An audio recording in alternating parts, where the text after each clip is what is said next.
नमस्कार मैत्रिणींनो, मी रुपाली. माझ्या यूट्यूब चॅनलमध्ये तुम्हा सर्वांचं मनापासून स्वागत आहे. तर मी आज तुम्हाला एकदम भन्नाट अशी रेसिपी दाखवणार आहे. तर हरभऱ्याच्या डाळीचे तुम्ही खूप प्रकार खाल्ले असतील, पण मी आज तुम्हाला असाच एक आगळा वेगळा प्रकार दाखवणार आहे. तर मी हरभऱ्याच्या डाळीचे तुम्हाला आज वड्याची रेसिपी दाखवणार आहे.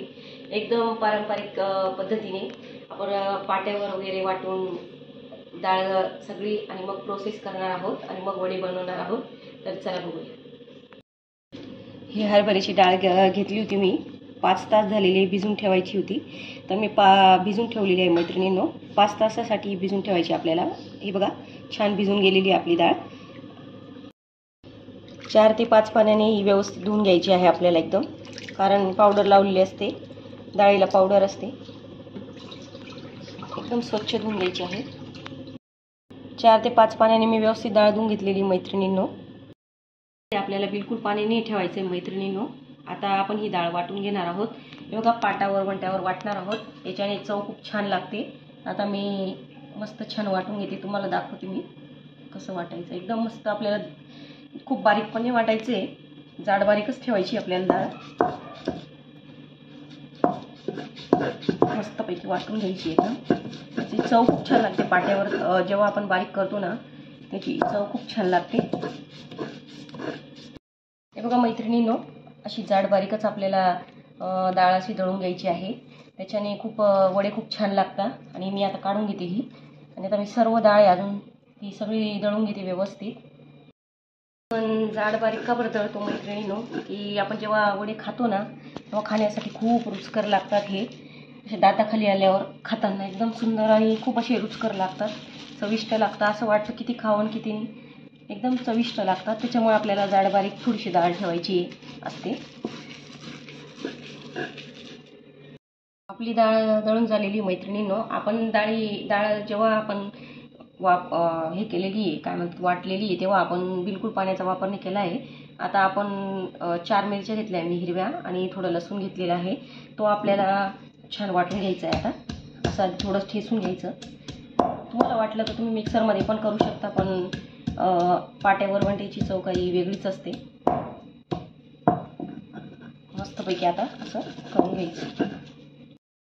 लसूण आणि मिरचीची पेस्ट तयार झालेली मैत्रिणींनो. मी थोडेच घेतली होती मिरची वगैरे. तुम्हाला जर जास्त तिखट आवडत असेल तर तुम्ही जास्त वापरू शकता. आणि ही पण डाळीत टाकून घ्यायची. आता बघा, डाळीत टाकून घेतलेली आहे.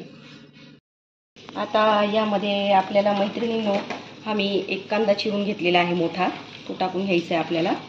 कोथिंबीर चिरून घेतलेली आहे, ती टाकून घ्यायची आहे. अर्धा चमचा मी तिखट टाकून घेत आहे, कारण आपण हिरवी मिरची पण वापरलेली आहे, त्यामुळे आपण थोडंसं तिखट वापरणार आहोत. अर्धा चमचा मी हळद घेतलेली आहे. चवीनुसार मीठ घेतलेलं आहे.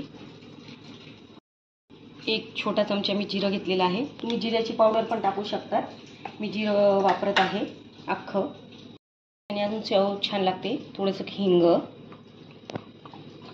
धनेपूड घेतलेली आहे मी, थोडीशी ती वापरत आहे. आणि तिळी टाकत आहे मी 1 मोठा चमचा. तिळी सध्या कुणी वापरत नाही, पण तिळीने खूप छान लागतं, तर मी तिळीचा वापर करत आहे. हे छान आता आपल्याला सगळं मिक्स करून घ्यायचं आहे असं व्यवस्थित. कोरडंच ठेवायचं आहे मिश्रण. 2 चमचे मी इथं तांदळाचं पीठ टाकून घेतलेलं आहे. याच्याने अजून कुरकुरीतपणा छान वाढतो, आणि आपले जे वडे असे थोडेसे व्यवस्थित होतात. आता हे व्यवस्थित असं मिक्स करून घ्यायचं आहे आपल्याला. याच्यात सोड्याचा वगैरे बिलकुल वापर नाही करायचा आहे आपल्याला.